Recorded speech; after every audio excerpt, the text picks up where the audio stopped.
మా డాడీకి మంచి నేమ్ ఉంది, చాలా అంటే చాలా. 2-3 states కి నేమ్ ఉందన్నమాట.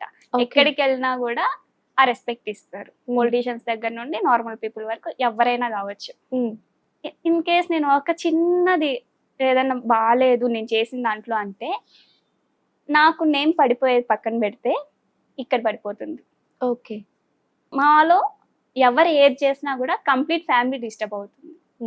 సో అది డిస్టర్బ్ అవ్వకూడదు అంటే ఏం చేయాలి, చాలా ఆలోచించుకొని చేయాలి. దానికోసం మాత్రమే ఆలోచిస్తున్నాం అంతే, ఎవరికి అడ్డు అయితే లేదు. నీ వల్ల ఏదైనా జరిగితే ఆ ఎఫెక్ట్ అనేది మీ నాన్నగారి మీద పడుతుంది ఖచ్చితంగా. 100కి 200% పడుతుంది. నాకైనా కొంచెమే అయిండొచ్చు, ఇక్కడ అయితే చాలా ఎక్కువ. ఓకే. నీ లైఫ్ లో ద మెమరబుల్ మూమెంట్ అంటే ఏం చెప్తా? పర్టికులర్ గా ఇది అని అయితే ఏం లేదు, ఉంటాయి కొన్ని. ఏదైనా ఒకటి ఎగ్జాంపుల్ గా. అలా ఏం లేదు. పోనీ ద సాడెస్ట్ మూమెంట్ అంటే ఏం చెప్తా? అది కూడా ఏం లేదు. లైఫ్ లో హ్యాపీయెస్ట్ మూమెంట్ లేదు, సాడెస్ట్ మూమెంట్ లేదు. ఎందుకంటే నేను రేపు ఏం జరుగుతుంది, ఎలా ఉంటుంది అనేది ఏం నేను ఆలోచించను. ఈ రోజు నేను ఎలా ఉన్నా అంతే, అంతవరకే చూసుకుంటాను. దేని గురించి ఎక్కువ ఆలోచించను, ఎవరిని పెద్దగా పట్టించుకోను. ప్రశాంతంగా ఉన్నామా, కాలేజ్కి వెళ్ళేటప్పుడు అయితే వెళ్ళినామా వచ్చినామా, ఆఫీస్కి వెళ్ళేటప్పుడు అయితే ఆఫీస్ లో కూడా నాకు చాలా పీస్ఫుల్ గా ఉండేది. ఈవినింగ్ వరకు ఆఫీస్ చూసుకొని వచ్చి ఈవినింగ్ ఒక వీక్ లో 1 or 2 days మంచిగా ఫేస్ బాగా అనిపించినప్పుడు వీడియోస్ చేసుకుంటా. సండేస్ కూడా అంతే, నిద్ర చాలు అనుకున్నప్పుడు వీడియోస్ చేసుకుంటా, లేదంటే పడుకుంటా. అయిపోయింది. ఇప్పుడు ప్రస్తుతానికి ఇంట్లో ఉన్నా, అమ్మ చేసి పెడుతుంది, హ్యాపీగా తిన్నామా పడుకున్నామా అంతే. కాబట్టి దేని గురించి ఏం లేదు, కాబట్టి హ్యాపీయెస్ట్ మూమెంట్ లేదు, సాడెస్ట్ మూమెంట్ లేదు, రెండూ లేవు. ఓకే. హైదరాబాద్ వెళ్ళినప్పుడు కూడా నీకు ఎలాంటి సిచ్యువేషన్స్ ఎదురవ్వలేదు అంటే డ్రెస్సింగ్ విషయంలో? దేంట్లోనూ లేదు. నేను హైదరాబాద్ లో ఉన్నానని కూడా ఎవరికి తెలియదు అనమాట, నేను ఉన్న టైం వరకు. ఓకే. తర్వాతనే ఇలా ఇన్ని రోజులు హైదరాబాద్ లో జాబ్ చేసాం అంతవరకే గానీ ఉన్న టైంలో కూడా ఎవరికి తెలియదు. జస్ట్ అలా నార్మల్ గా గడిచిపోయేది. కాబట్టి ఇబ్బంది ఏం లేదు. లేస్తాను, ఒక 2 months హాస్టల్లో ఉన్నా. కొంచెం అందరూ ఇయర్ యామ్ని కదా అని అడిగేవాళ్ళు. ఫుడ్ అసలు బాగోదు. రూమ్ తీసుకున్నా, మంచిగా నేనే చేసుకుంటా, ఆఫీస్కి వెళ్తా వస్తా అంతే. ఎక్కడ ఎవరు టచ్ అవ్వరు కాబట్టి ఏమి ఇబ్బంది లేదు. ఓకే. అంటే నార్మల్ గా యుఎస్ వెళ్దాము అనుకున్నావు, బట్ అంత సడన్ గా జాబ్ మానేసి రావాల్సింది ఎందుకు అలా అనిపించింది? యుఎస్ వెళ్ళడం కోసమే జాబ్ మానేసి IELTS GRE కోచింగ్ తీసుకున్నా, కంప్లీట్ అయిపోయింది, వచ్చేసా. ఓకే. యూట్యూబ్ స్టార్ట్ చేసిన తర్వాత నీ ఫస్ట్ రెవెన్యూ అంటే రెమ్యూనరేషన్ ఎంత తెలుసుకోవచ్చా? ఎంతైనా అవ్వచ్చు, బట్ నేనైతే ఫుల్ సాటిస్ఫై అయ్యా అనమాట. ఎందుకంటే అది తక్కువ అవ్వచ్చు, ఎక్కువ అవ్వచ్చు, నేను చదువుకుంటున్న టైంలో ఎర్న్ చేశాను అనే ఒక సాటిస్ఫాక్షన్. ఇప్పుడు నెలకి ఎంత వస్తుందో తెలుసుకోవచ్చు చెప్పని? ఇప్పుడు కూడా అంతే, అంటే పెద్దగా ఎక్కువ అని లేదు, తక్కువ అని లేదు. వీడియోస్ చేసుకుంటే వస్తుంది, లేకపోతే రాదు, అదొకటే నేను చెప్పగలను. అంటే ఎన్ని నెంబర్స్ అనేది తెలుసుకోవచ్చు చెప్పని? అది కూడా చెప్పవా? అది కూడా కమర్షియలేనా? చెప్తున్నాను కదా, ఈ రోజు నేను ఈ మంత్ అంతా మంచిగా వీడియోస్ చేసుకుంటే నెక్స్ట్ మంత్ వస్తుంది. ఒకవేళ లేదు, నేను చేసుకోలేదంటే రాదు. నేను ఎప్పుడు రావాలి అనేది నేను చేయలేదు. ఎన్నో మంత్స్ నేను తీసుకోకుండా కూడా ఉన్నాను, తీసుకుంటూ కూడా ఉన్నాను. కాబట్టి నాకు అదైతే నేను చెప్పాలనుకోవట్లేదు. ఫ్యూచర్ లో అసలు నీ ప్లానింగ్స్ ఏంటంటే ఏమనుకోవచ్చు?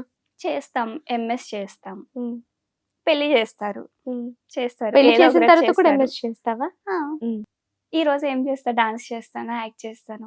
తర్వాత ఏం చేసుకుంటా, చిన్న చిన్న యాక్టింగ్స్ మాత్రమే చేసుకుంటాం. డాన్స్ అంతా పక్కన పెడతాం, చేసుకుంటాం, పోస్ట్ వరకు పక్కన పెడతాం.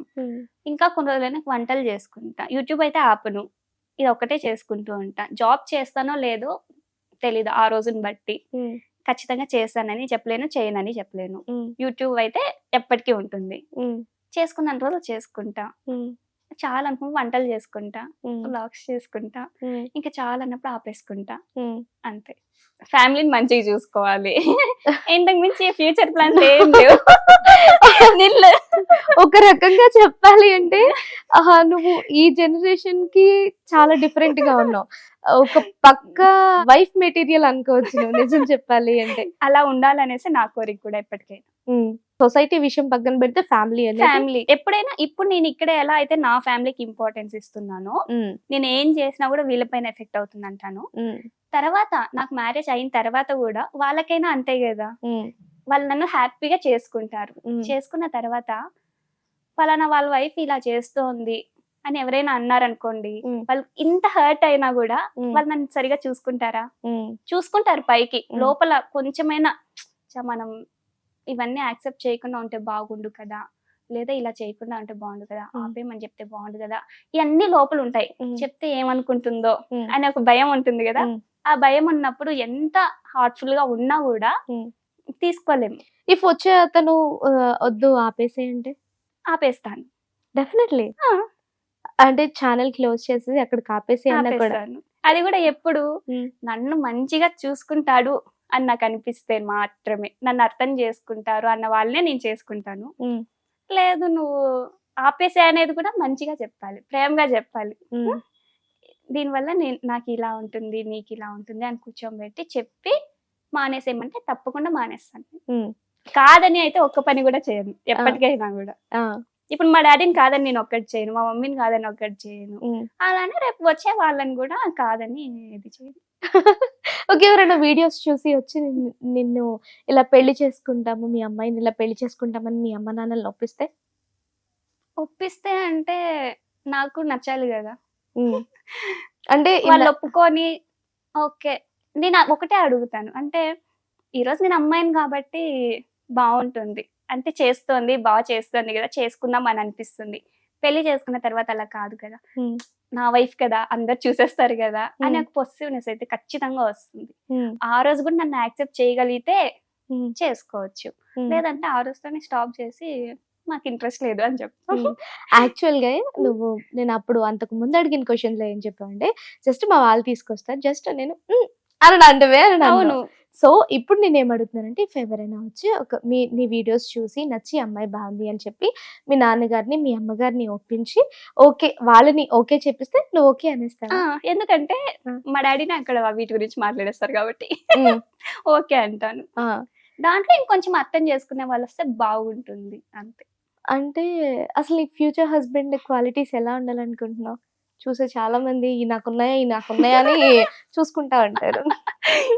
అలా క్వాలిటీస్ అంటూ ఏం లేదు, మంచిగా అర్థం చేసుకుంటే చాలు అంతే. తనని నువ్వు అర్థం చేసుకోవాలి, తను నిన్ను అర్థం చేసుకోవాలి. తను నన్ను అర్థం చేసుకుంటే, నన్ను ఎంత మంచిగా చూసుకుంటే దానికి డబల్ నేను చూసుకుంటా. చూసుకోకపోతే ఖచ్చితంగా చూసుకుంటా. చూసుకోకపోతే అనే క్వశ్చన్ లేదు కదా. చూసుకునే వాళ్ళనే చేసుకుంటాం, చూసుకునే వాళ్ళనే ఇంట్లో వాళ్ళు ఓకే చేస్తారు. చూసుకోకపోతే అనే క్వశ్చన్ లేదు, రాదు కూడా. బేసికలీ నువ్వనే అమ్మాయివి చాలా ఇండియాని ఎక్కువ ఇష్టపడతావేమో నాకు అనిపిస్తుంది. సో వెంటనే నిన్ను పెళ్లి చేసుకుని అబ్రాడ్ కి తీసుకెళ్ళిపోతాం, యుఎస్ ఆర్ యూకే అట్లా వెళ్ళిపోతాము అంటే నీకు యాక్సెప్టెన్సీ ఓకేనా? లేదు, ఎప్పటికైనా నాకు మళ్ళీ ఇండియాలో సెటిల్ అవ్వాలనేసి అనమాట. ఇది 3 years అవ్వచ్చు, 5 years అవ్వచ్చు, 10 years అవ్వచ్చు. చేసుకున్న తర్వాత చెప్పుకుంటాం కదా, ఇక్కడ వద్దు అక్కడ వెళ్దామని, వచ్చేస్తాం. ఖచ్చితంగా ఎప్పటికైనా ఇండియాలో సెటిల్ అవుతాం. అర్థమైంది. ఇప్పుడు ఏ అబ్బాయి అయినా పొరపాటున యుఎస్ యూకే తీసుకెళ్ళినా మళ్ళీ వాళ్ళని ఏదో మాయ చేసి ఇక్కడికి తీసుకొచ్చేస్తావు నువ్వు, అంతే. అంతేనా? అర్థమైంది. మంచి ప్లాన్ వేసుకొని చేసుకుంటాం, మంచిగా ఉంటాం. వాళ్ళు నన్ను బాగా చూసుకుంటాను, నేను కూడా వాళ్ళని బాగా చూసుకుంటాను.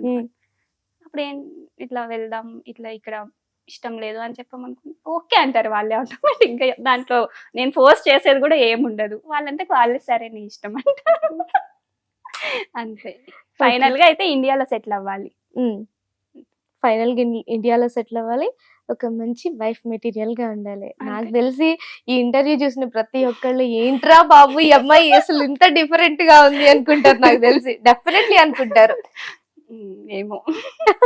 అనుకుంటారు చూసే వాళ్ళందరూ, అబ్బాయి ఇట్లాంటి అమ్మాయి, అబ్బాయిలేమో ఇలాంటి అమ్మాయిని కదా మేము కావాలనుకుంది అని వాళ్ళు అనుకుంటారు, అమ్మాయిలేమో ఏంటి మాకు భిన్న, అసలు మాకు ఇంత డిఫరెంట్ గా ఉంది ఈ పిల్ల అని చాలా మంది అనుకుంటారు. చూద్దాం. నీ వీడియోస్ చాలా వరకు చూసే వాళ్ళు ఎవరైనా సరే, ఈ అమ్మాయికి ఏంట్లే వాళ్ళ నాన్న బాగా సంపాదించుంటారు, బాగా వెల్ సెటిల్డ్ ఫ్యామిలీ, చక్కగా కావాల్సింది దగ్గరకు వస్తుంది, హ్యాపీగా ఉంటది, నచ్చింది చేసుకుంటుంది, వీడియోస్ సపోర్ట్ ఉంది, ఇలా అనుకునే వాళ్ళు కూడా చాలా మంది ఉన్నారు. అండ్ దాన్ని కొంచెం నెగిటివ్ గా తీసుకొచ్చే వాళ్ళు కూడా చాలా మంది ఉన్నారు. దానికి నువ్వు ఇచ్చే సమాధానం ఏంటి?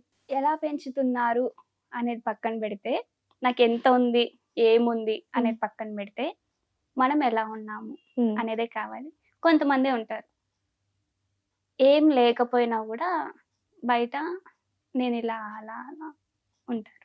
కొంతమంది ఉంటారు ఎంత ఉన్నా కూడా ఓకే ఇంత ఇంత ఉంది అనేసి అంటారు. ఉంది అని కూడా ఓ నాకు ఇంత ఉంది కదా అనే వాళ్ళు కూడా ఉంటారు. అర్థమవుతుందా? కానీ నేను తక్కువ ఉన్నా ఎక్కువ ఉన్నా ఎలా ఉన్నా, నేను ఎలా పెరిగానో, నా చుట్టూ నేను ఎలాంటి వాళ్ళని చూసానో అలానే ఉంటా, వాళ్ళని బట్టి ఉంటా. ఇంకోటి ఏంటంటే మా డాడీ ఉన్నారు కదా,